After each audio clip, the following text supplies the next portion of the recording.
penyuluhan banyak digunakan di bidang lain seperti penyuluhan pertanian dan penyuluhan keluarga berencana yang sama sekali berbeda isinya dengan konseling.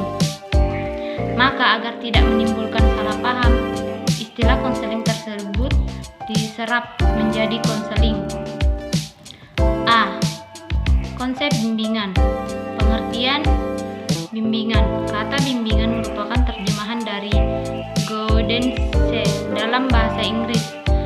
Secara harfiah, istilah guidance dari akar kata guiden berarti 1. Mengarahkan, 2. Memandu, 3. Mengelola, 4. Menyetir. B. Konsep konseling. 2. Pengertian konseling.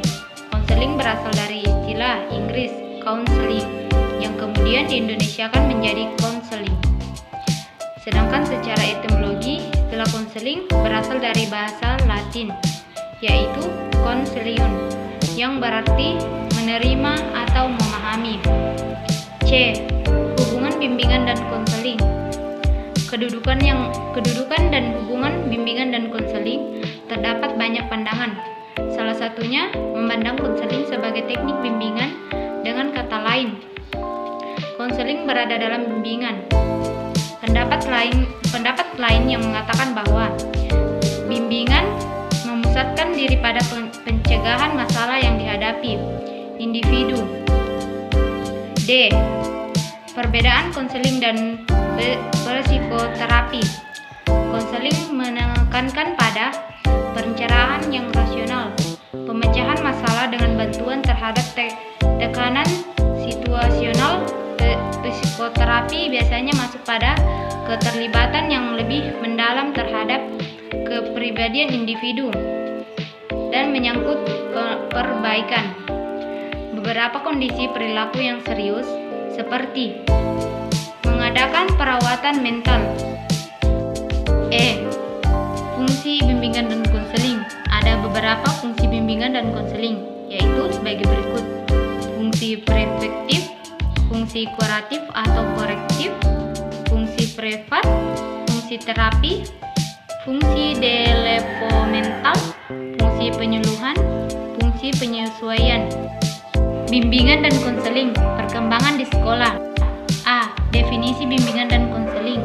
Perkembangan dalam bimbingan merupakan pendekatan yang tepat digunakan di sekolah, karena pendekatan ini lebih berorientasi pada pengembangan ekologi perkembangan peserta didik. B. Tujuan bimbingan dan konseling dilihat dari tugas-tugasnya. Perkembangan anak. Pemahaman terhadap tugas-tugas perkembangan anak di sekolah sangat berguna bagi pendidik. Hafik Hurt mengajukan 2 alasan pentingnya pemahaman terhadap konsep tugas-tugas perkembangan bagi peserta didik, yaitu 1. Menemukan dan menentukan tujuan program bimbingan dan konseling di sekolah. 2. Menentukan kapan waktu upaya bimbingan dapat dilakukan. C. Struktur program bimbingan dan konseling. Perkembangan struktur program bimbingan perkembangan yang kooperatif terdiri atas 4 komponen. 1. Layanan bimbingan. 2. Reprofensif. 3. Sistem perencanaan individu. 4. Pendukung sistem. E. Evaluasi program bimbingan perkembangan. Evaluasi lebih diarahkan kepada evaluasi proses yang dilakukan dalam setiap langkah guna memperoleh umpan balik bagi perbaikan kegiatan-kegiatan lanjutan.